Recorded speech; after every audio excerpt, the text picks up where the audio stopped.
On Business Movers, where we feature exemplary business leaders who have propelled their company forward and have made a positive impact not only with their employees but with the community or country as a whole. You will get to meet a gentleman who, after going through a whole slew of varied job experiences, has finally found himself in a business that he helped grow.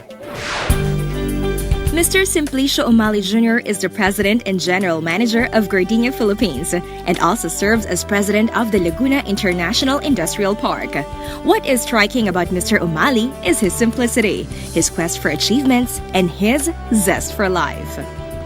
His family comes from Minalin, Pampanga, although he surmises his forebears just migrated there. He spent his childhood years in Bacolor, Pampanga, where his mom was a teacher, his father a lawyer, worked in Caltex in Manila, and rode the train every day to work. After traveling for so long, he decided we should all move to Manila. So we stayed in Manila and I studied here in Quezon City. He spent his elementary and high school years at the Lourdes School, then chose to study at the University of the Philippines for his degree in business management.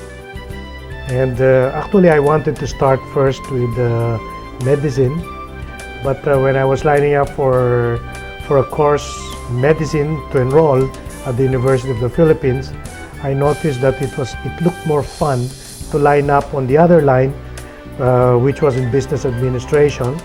Whereas in medicine, all the students lining up looked like nerds and very smart people. So I wanted to join the happier group, so I went into the business line. Though admitted by several universities, a sense of nationalism prevailed on him and he chose the State University, where he admits to going through his fair share of joining rallies while also participating in sports activities like track and field. He has two younger brothers, a doctor and an IT expert, who are both now based in New York. Well, I was also into sports. I was in the track and field. In track and field, I developed the desire to win. He credits his high school and college teachers for preparing him to pursue his chosen career with a passion.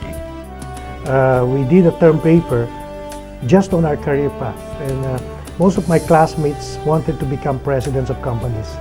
Me, I just wanted to be a marketing manager because I knew my weaknesses. One is I am not very good in math, so I had to overcome that. I am not very intelligent. I'm not among the top in my class. At least that's what I thought I was.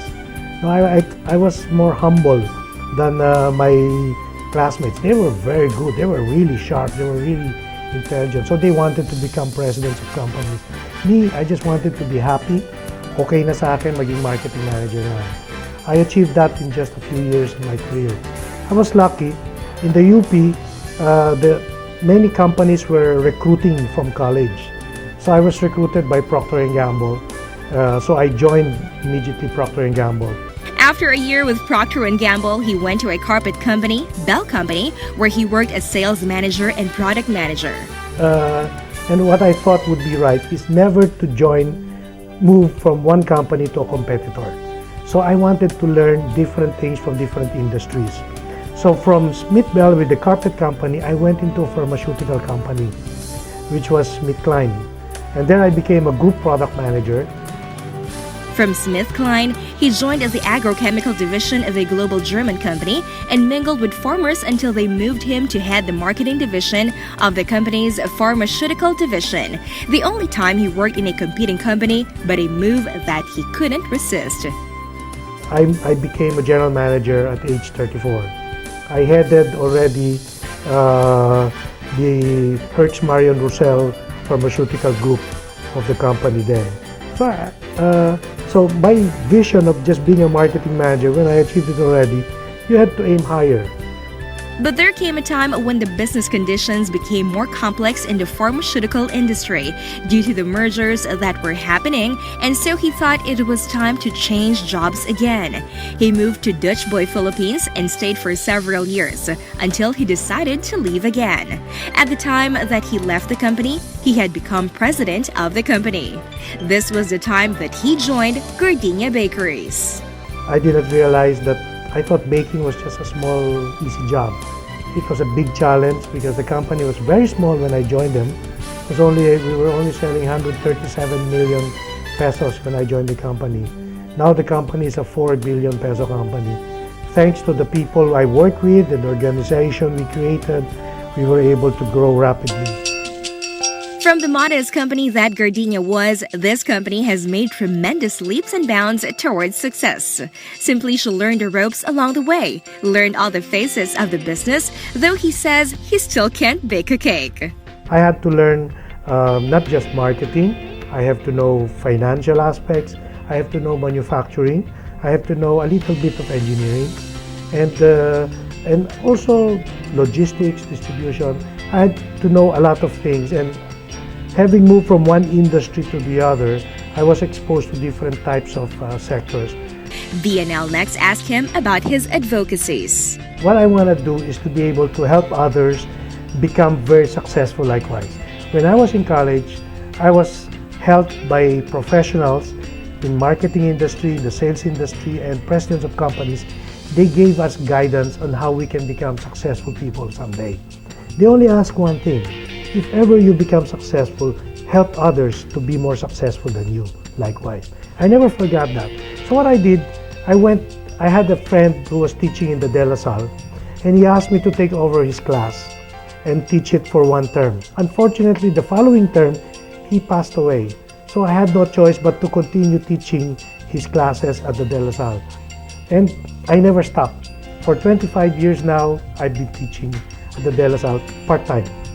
Asked about his company's corporate social responsibility, he answered that their approach goes beyond the idea of merely giving charitable donations. If you develop your CSR programs, some of it can be integrated into your overall strategy. These day-old breads, which were still in very good condition, reached orphanages and foundations, street children, and the marginalized poor. The breads that were no longer deemed in good condition were made into fish meal and sold to fish pond owners. Gardenia Philippines likewise donates bread to calamity-stricken areas. They were among the first to reach the Yolanda-stricken areas in eastern Visayas to bring food to the hungry locals. At Gardenia Philippines, they have one employee whose only function is to respond to calamities and organize the trucks to bring relief goods.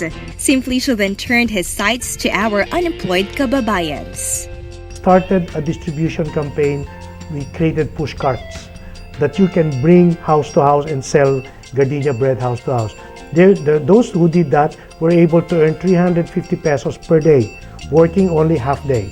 Turning now to his personal life, Simplicio shared that he used to play golf until he couldn't manage the time for it. He still swims a lot and goes to the gym for workouts. To unwind, he watches movies with his family. Family is very important, so I make sure that I spend quality time always with my family. At least once a week, I reserve Sundays for the family. But sometimes even if I have to work, whenever I'm with my family, I make sure that those few hours I'm with them, it becomes quality time. He never forgets the value of spending quality time with his wife and children.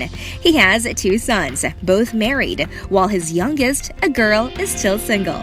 He happily shares that he has 2 grandchildren with another one on the way. With so much accomplished in just one lifetime, how does Simplicio Umali Jr. want to be remembered? That at some point, I help others improve their lives and become better. Particularly my students, my employees, I was able to give them a better life. I help managers improve their careers. I have employees improve their careers. I help families to become happier and have better life here. That way, I feel I've done my part. Helping others achieve success is almost a passion for this gentleman, and this is one of the things that he wants to impart to others. Passion for excellence, and recently we introduced that in this company. We called it PIE.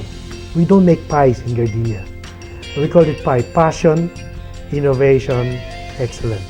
So if you have passion for excellence and you always think of changing things, innovating things, the innovation creates more passion and more efforts to achieve more excellence. Focus on these 3 things: passion, innovation, excellence. you won't go wrong and you will definitely succeed. And that's the way to move forward. And never run out of steam. Keep aiming for a lot more. What a fascinating life story indeed that is worth emulating for our young achievers. Success comes to those who work hard for it, but sharing the recipe for success is, as Mr. Simplicio Umali Jr. says, is gratifying and fulfilling.